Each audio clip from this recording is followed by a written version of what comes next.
what the vision is for Okanogan Church. And what do I see taking place here? And I have three things that came to mind that could have come up. You might have to go back there. Growth spiritually, growth missionally, and learning how to harvest. Those things are things that come to mind when I ask God, what do we need to focus on? And it was real apparent that I've been working on topics of spiritual growth and healthiness in my messages, and will continue to do so. But one of the other aspects is we need to be thinking of our churches missionally, and what it means to be missional. What it means to look beyond our four walls. And then learning to harvest.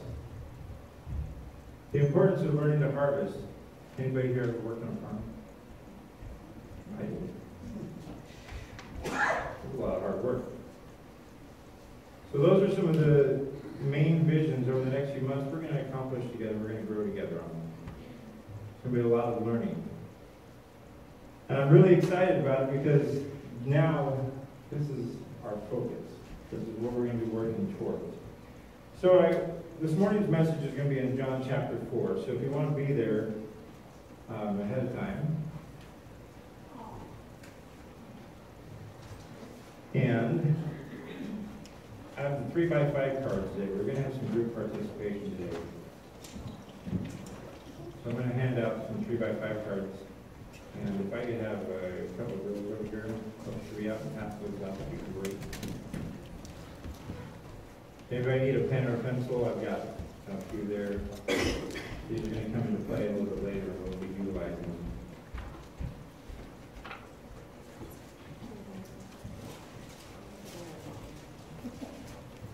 I'm usually one that has, I like to keep people involved in the message, and sometimes I'll even bring props to kind of get my point across. And so we're doing a little bit of both there. I'm a little excited about this. I'm interested to see what's going to take place. Yes, you could probably use them as a fan temporarily. I see some already using it that way. I promise I'm calling somebody tomorrow morning and getting them in here ASAP because this thing's just not holding the temperature like it should. And so, but apparently we're not the only ones having trouble. It's all over the place. I've talked to a couple people already, and it's just AC units are running so hard. So hopefully we can get that handled really quick. So as we're coming up to this message today, there were some things that were said and things that were brought to my attention. And there's some really big questions, not necessarily the ones that we talked about this morning, so that is a really big question right now. But also part of that question that we talked about in Sunday school this morning is, why are we not growing? And I say growth by whose interpretation? Are we talking numbers, or are we talking spiritual growth? What is the point behind the question? The next question I had that was come up was, how do we get people through the doors of our church? How come people are not coming into our church? And why are we losing people? These are some very tough questions and some important questions. But the hard part is hearing the answers. It's not always so much just trying to figure out what the answer is. But once you hear the answer, sometimes that's the hardest part for most people to hear because it requires something of them. So then as a church board, there's some things that come up. It's like, well, what programs can we do? What do we need to do? What do we have to do to get people to come through the doors? What types of shows do we have to put on? Well, sometimes it's on the volunteers, on the people who step up and help out with programs. Or what does it cost? Well, it's going to cost too much. We can't do that. What is our pastor doing about this? That's a big one. He should be doing what he was appointed to do. He should be out there reaching people and bringing people through the doors. Isn't that the job of the pastor? What is the church board doing about this problem? Any of these questions sound familiar? I've heard them a number of times growing up in the church. What is the church board doing? After all, we voted and appointed these people into that position to help build the church, right? It's not my job. These people are appointed and they work for the church, they're leaders. That's all their job. So I came up with 3 things that are very much biblical points. The first one is mobility. So first one is mobility. Second one is open your eyes. And the last one is harvesting. These are 3 very key points that we're going to go through today. All 3 of these are very much biblical, and they are also very much what Jesus did in his ministry. First, I want to talk about his mobility. Jesus was mobile. Jesus was meeting people where they are. Jesus was not sitting inside a building waiting for them to come into him. He went out and met the people. That's what Jesus did. And that's what we should do. Point blank, that's the mobility part of it. I came up with some examples as far as mobility, and when I was thinking about it, I work for Verizon, so I started thinking about phones. So one of the things that came to mind when I started thinking about phones is, how many remember that phone? Anybody remember that far back? Okay. Grandma had one. Okay, but we're not going that far back. How many remember the old phone that hung on the wall? And even better yet, I found one old enough that had the old rotary actually in it too. Doesn't even have the buttons. So this was always mounted on the wall, so you were stuck right there, right? How many people bought that big long 10-foot extension cord to go off of it? Just so you could go back over to the refrigerator to get something. Or you could go over and sit at the dining room table. Or you could go sit on the couch and it was still mounted to the wall. Or you get that really long cord that's like dragging all over the house. Because your attempt was to become mobile. But you were tied down. You were tied down to this cord. You weren't quite ready to be mobile yet. So we started getting a little bit newer phones. And then you get a little bit newer, if this thing will cooperate. The cordless phone. What an amazing invention, right? Had that big thing, pull out that big long antenna. You have one of those? You still have one? And now I can move around my house. I can go like this far from the phone without it dropping out. It's not cutting out. I can make it that far. I don't have a wire running all over my house. What a great improvement. I've learned. I've evolved. I grew.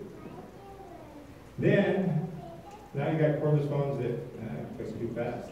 See what happens? So you got cordless ones, and now you go to your front yard because now you got 2.4 feet of those. So you go a little bit further. And then we come to Saved by the Bell. Yes, if anybody knows that show, that's Zach from Saved by the Bell. And he is on a cell phone. It's the invention of the cell phone. You're going to have to tell me this thing's not working at all. I'm going to throw it aside. I'm done with it. So the cell phone, this is the brick phone. How many people have that phone? I got that phone after I got this next one. It was a bag phone. Greatest phone I actually ever owned. I could go almost anywhere with it because it had tons of power to get out.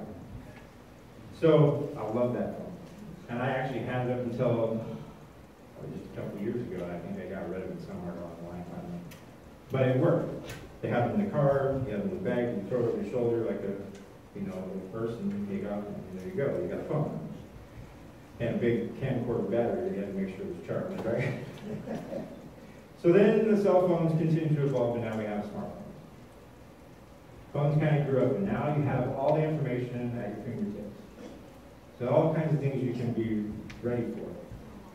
So, I'm going to mention this, but our church has gotten into the cell phone era. We actually have an app that you can get on iPhones and on Android phones now. But not So there's Windows information. phones. Huh? Not Windows phones. Not Windows phones. Windows are kind of, I won't go into Windows phones. I have my work experience for that one. But we're trying to give you tools, and then we're trying to work with you through this app program. So you see the phone kind of grew and became very mobile. It kind of grew up to a point where now it's smart and you can send off on your own with the information that's been given to you to go and do something. Remember a while back I said if you don't have one of these and you can't afford to go out and buy a Bible, it's nonsense. You can download it for free on your phone. And you can get it. And in many translations. The word is available. You have the tools. But this is the phone that became mobile. This is what he wanted the disciples to do. Because it came to a point where after the disciples kind of grew and learned, it came to the point where he finally said, go. Just go and do. Go and do as I have done. Go and meet the people. Go out and speak the message. Go and deliver the truth.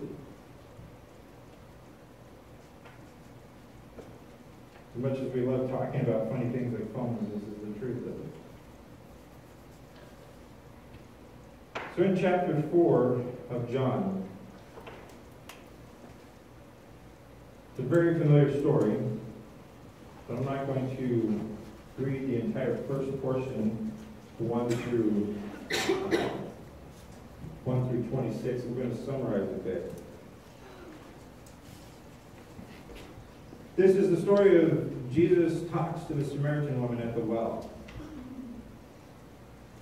So, how many people know the story? I mean, we're sure probably many of us do. We've heard it probably a dozen times, even if you grew up in the church. One of the things I absolutely love about this is, first off, he sent the disciples away to go get food. And he met with a Samaritan woman, and Jesus being a Jew, and her being a Samaritan, this was not acceptable for them to be talking in that time. These two worlds don't mix. So Jesus sends the disciples off, and this woman comes to the well. This is the well of Jacob. And he asks the woman, he says, "Will you give me a drink?" And she's so quick to notice, well, you don't have anything to draw water. How am I going to get something to drink? But Jesus answers her, if you knew the gift of God and who it is that asks you for a drink, you would have asked him, and he would have given you living water. I'm looking to see if any of the youth group perked up as we talked about the living water on Friday night. I got a couple of them. I remember that. So she's kind of baffled at this point. We're talking about the living water. It says, everyone who drinks of this water will be thirsty. Talking about the well. But whoever drinks of the water I give him will never thirst. Indeed, the water I give him will become in him a spring of water welling up in eternal life. The woman said, Sir, give me this water. I desire to have this water. My youngest.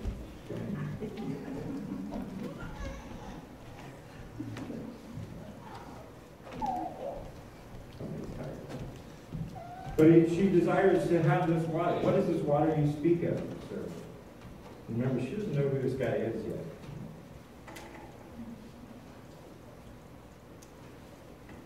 Can I have it? And so Jesus tells her something. Go, call your husband and come back, and I'll share it.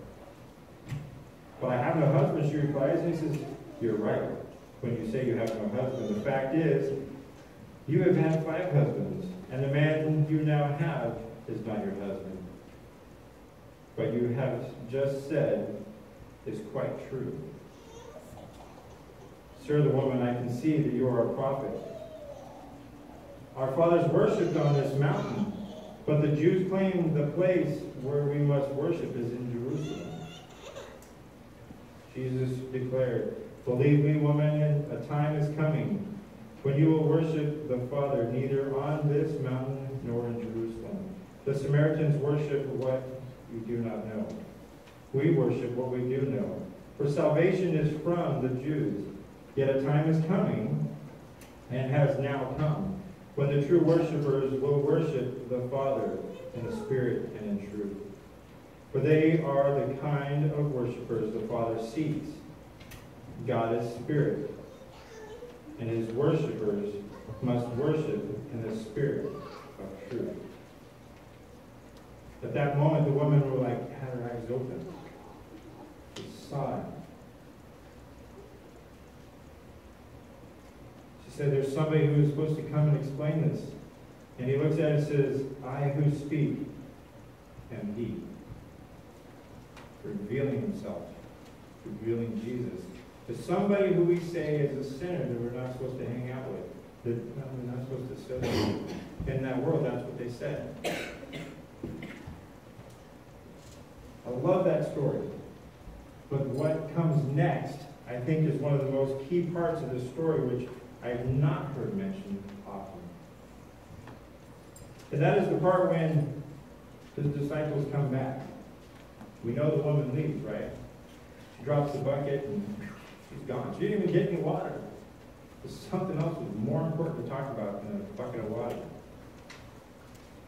She leaves it behind, and the disciples come back and see her talking, and they're kind of baffled. Meanwhile, the disciples urged him because they went and got food. He said, come, Rabbi, eat. And he says, I have food to eat that you know nothing about. Then his disciples said to each other, because someone had brought him food, is he sneaking some food around he didn't know about? So the disciples still are kind of growing. They haven't grasped all the understanding yet. So my food, says Jesus, is to do the will of him who sent me to finish his work. Do you not say 4 months more and then the harvest? I tell you, open your eyes and look at the fields. They are ripe for the harvest. Even now the reaper draws his wages. Even now he harvests the crop for eternal life, so that the sower and the reaper may be glad together. Thus the saying, one who sows and another reaps, is true. I sent you to reap what you have not worked for. Others have done the hard work, and you have reaped the benefits of their labor.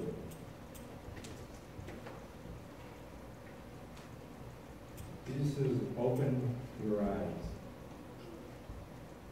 Look at the world around you.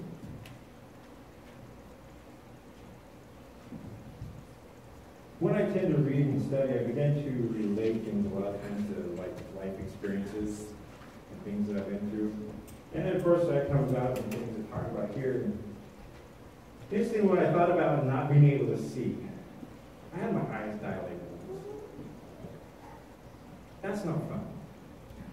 You really should have somebody drive you home after that. It's not safe.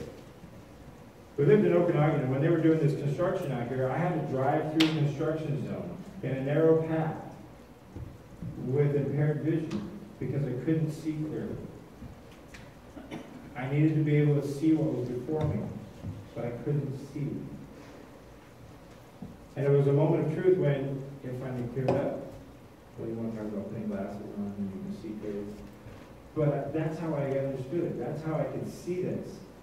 These disciples had their vision was so blurred and dilated that they just could not understand what he was talking about. And he looks right at him and says, open your eyes. This woman that I talked to went and got an entire village of Samaritans, and they are coming right before you, and you don't even see it. Because I talked to one person. There's your harvest. Do you not see it? Do you not see the world that's before you? So this brings me to our 3x5 cards. I want you to write down something. On the one side, I want you to write down at least, let me finish the instructions before you write them down. I want you to write down at least 3 non-Christians. At least 3 non-Christians who could be of a completely different culture. That you personally know, not a family member, but somebody you would call either a friend or a co-worker. But somebody you personally know. You know something about them. I want you to write down 3 names.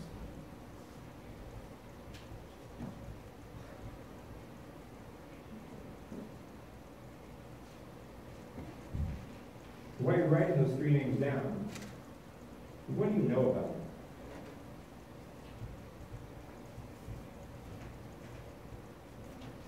Think about how you personally know them.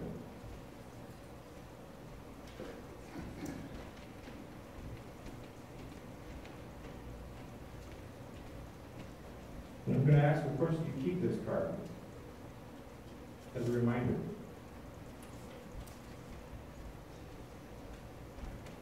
I'll give you a few minutes to do this.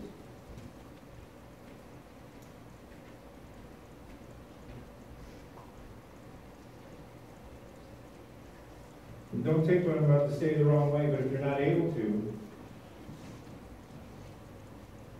if you're not able to write down at least 3 non-believers, 3 non-Christians, what's that say?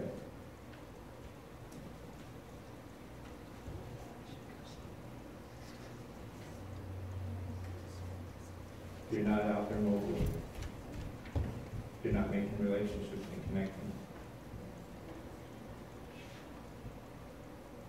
If you came up with some names, I want you to keep those names. Put it in your Bible, wherever you're studying that. Put it somewhere where you can see the names on a regular basis. Begin to pray for them.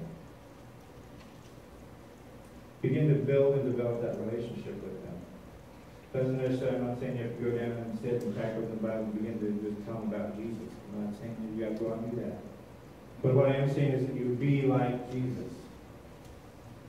What I'm saying is that you go out and you show them Jesus in your life. That's what makes the difference. So when you look at this, let your eyes be open. May this bring about a reality for you.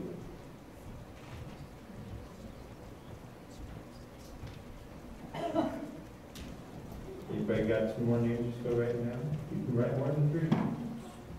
Pray for them. I have friends like that. Can I still have family?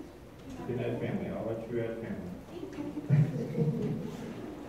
This is important, folks, because this is where that statement comes together. Get out of your seat, get in this, on your feet, and get in the street, right? So I've said this many times. Those are your mission field. Those are the people we should be talking to about Christ.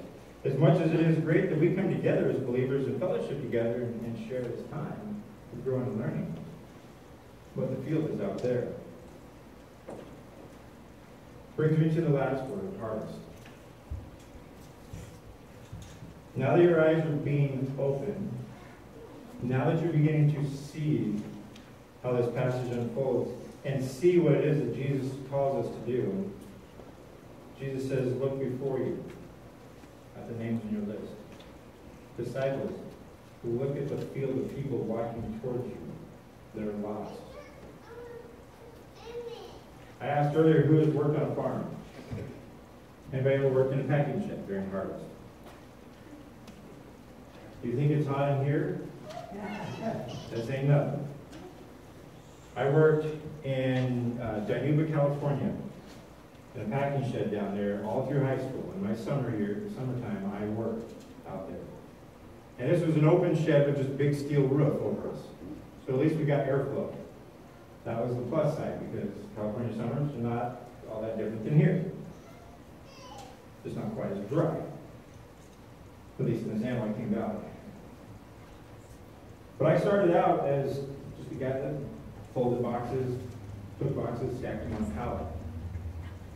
But those boxes had to be made, so I wouldn't even get there even earlier before the sun was ever up. And I'd make the boxes. And then I'd pack the boxes on the pallets and put them away again later on. I wouldn't get done until sometimes the sun goes down. And at that point, I'm just ready to go home and go to bed. It's hard work. But it also takes dedication, because you want to do well at your job, right? Because that's what we should desire to do. We want to do well. The farmer wants you to do well because obviously then he does well. He doesn't want you to make a mistake and miss fruit or miss packing something quite the right way. So you learn to do your job right. Harvest time is a tough time. It takes a lot of work, it takes a lot of commitment. Those are some long, hot days I remember putting in down there. But you know what? I will never forget it. It was a wonderful lesson learned. I had a story from Randy that he shared with me this week in preparation also. It just seemed to fit right in. There's a church in our district called Story Point, and it's a small church that actually is in a storefront down in the Tri-Cities. And it was started as a missional outreach church from a regular congregation. So they started the Story Point Church, and then it has grown over the years to the point where now they need a larger facility. So they found this old, big steel closet hat building that they're converting into a church sanctuary and fellowship hall. And so they have to meet certain building codes. And the story goes is he got to a certain point with their entry area, they had to change after they just got all the sheetrock in and getting ready to hang it. They had to change their fire code. They wanted a 2-hour burn on that room. So they had to order even more sheetrock, special sheetrock, rip down stuff that they had already put up, and almost start all over again. And it's summertime now. This is recent, this happened. And it's getting hot down there too. And they got to do all this work. Well, because this church was very missional, one of their church members actually used to be a really bad drug addict, in and out of prison. But through the grace and mercy of Jesus Christ who saved this man, he is a Christian who is serving in a missional outpost down in Tri-Cities. In the neighborhood they moved their church into, there's a home that they noticed people come and go on odd hours of the day. I think one of the comments they made is you can see the smoke roll out the windows of that house. Anybody have an idea? This is a drug house. And this was right next door. Truck shows up with all this sheetrock, and there's very few workers to carry all that sheetrock in. That board member goes, I know those guys. They're going to come and work. He walked right over, walked right through that front door, and came out with 5 guys to start unloading sheetrock. Brought over 5 drug-dealing non-Christians over to be ministered to, helping unload the truck. Really?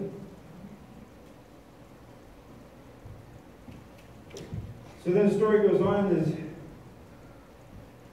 I worked in the jail, and I just see this next guy, they refer to his name as Moses. They said he is this monstrous guy, tattooed out. He says, think of one of the scariest people you could possibly see, and it would make that guy run. That's who this Moses guy was who began to come to the church. So the pastor was kind of, a little leery about talking to him. Moses came and approached him. And they talked about the sheetrocking project. He goes, hey, I used to do a lot of sheetrocking. Did you guys need some help? Absolutely. We'd love to have it.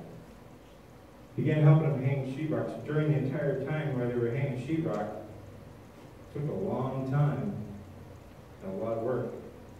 And Moses said, he goes, had I known there was going to actually be this much work, I probably wouldn't have volunteered. Because this is more than what I bargained for. But I don't want to say I don't want to be here because I've actually enjoyed the fellowship. Through them opening their doors and accepting Moses, he's become a large member of this church. Not just because of his size, but he's one of the biggest volunteers and biggest hearted people in that church. To the point where he wants to help and do all kinds of stuff for him. He's gone back to school, getting his education, and he wants to continue to serve in that church and help out. Why? Because the church was mobile, went across, and made connections.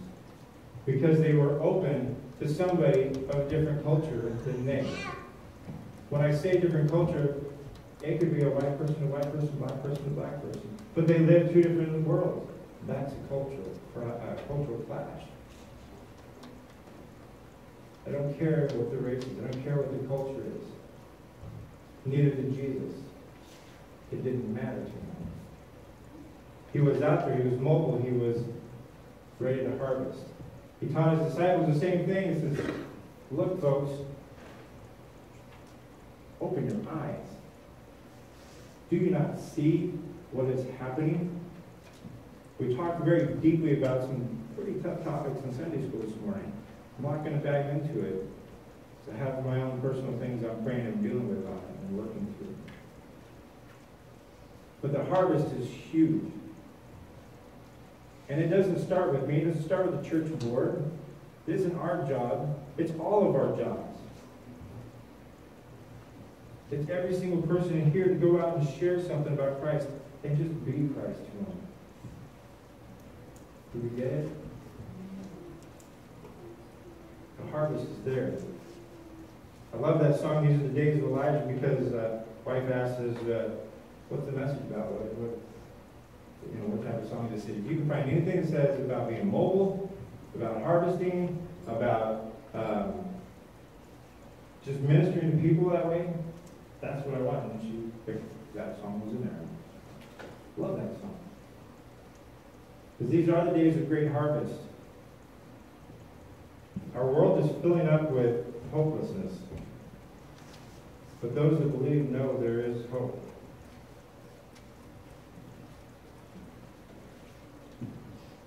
Proverbs 10, 4-5. Lazy hands make for poverty, but diligent hands bring wealth. He who gathers crops in the summer is a prudent son, but he who sleeps during harvest is a disgraceful son. Proverbs 20, verse 4. Sluggards do not plow in season, so at harvest time they look and they find nothing. Do you view Christianity as passive or active? After hearing what you've heard today. Is Christianity passive or is it active? I hope the word coming to mind is active. Because a body who lies still and does nothing dies. But a body in motion achieves. A body in motion is harvesting and growing. The last part, after all those Samaritans are coming out of the village, in verse 39, the title of that section says, Many Samaritans believed. It says, many of the Samaritans from that town believed in him because of that woman's testimony. Because of one person's testimony. It went out. He told me everything I ever did. So when the Samaritans came to him, they urged him to stay with them. He stayed for 2 days. And because of his words, many more became believers. They said to the woman, We no longer believe just because of what you said. Now we have heard for ourselves. And we know that this man is really the Savior of the world. Because it was mold. Because she went and shared a testimony. People came. They heard. They believed. Matthew chapter 9, verses 35-38. Jesus went through all the towns and villages, teaching in their synagogues, proclaiming the good news of the kingdom, and healing every disease and sickness. When he saw the crowds, he had compassion on them, because they were harassed and helpless, like sheep without a shepherd. Then he said to his disciples, The harvest is plentiful, but the workers are few. Ask the Lord of the harvest, therefore, to send out workers into his harvest field. That is the message to you all. He is calling you all out to his harvest field. Open your eyes. Be mobile outside this building. As believers, we need to be mobile. We need to keep our eyes open. We need to know the will of God and be ready to harvest. And do it in love, not out of hate, not out of aggression, but out of love. Stand with me in closing with prayer, shall we? We wrap up our time together here. Still have your 3x5 card? Got a few names on there? Let's begin praying for them right now. And if you don't feel like you're ready to go and minister to them, let's start praying for you. Ask for strength, ask for wisdom, ask for his guidance. He'll be there. Heavenly Father, we're so thankful for the lessons that you teach the disciples here in your word. The truth rings true in our hearts today that we need to follow this example. There are people we know, Lord, in our lives who we know they need to hear the great message of you, the message of salvation, the message of love and hope, the type that only comes through you. Pray, Lord, that you take the time to speak to the hearts of every person here this morning. Encourage them, strengthen them. If they've got things that they're still dealing with that we've talked before about, Lord, have us turn it over. Let us not have that be division in our relationship with you so that we can hear and open our eyes and let you speak through us. Lord, I pray for the vision of Okanogan Valley Church of Nazarene that it becomes real in everybody's lives here. That this becomes our mission to grow together spiritually, become healthy. That we grow in your word, we grow in understanding. That we understand the harvest so that as we grow we can share and reap in the harvest and be joyful together as you will be dancing for joy in heaven. God, I am just so thankful for our time together this morning. Pray a blessing upon each and every person that's here this morning in this scripture message. As we begin to pray for those names that are on the card, that you find a way for us to show you to them and minister to them. Use this place as a missional outpost to gather those that need to hear the word.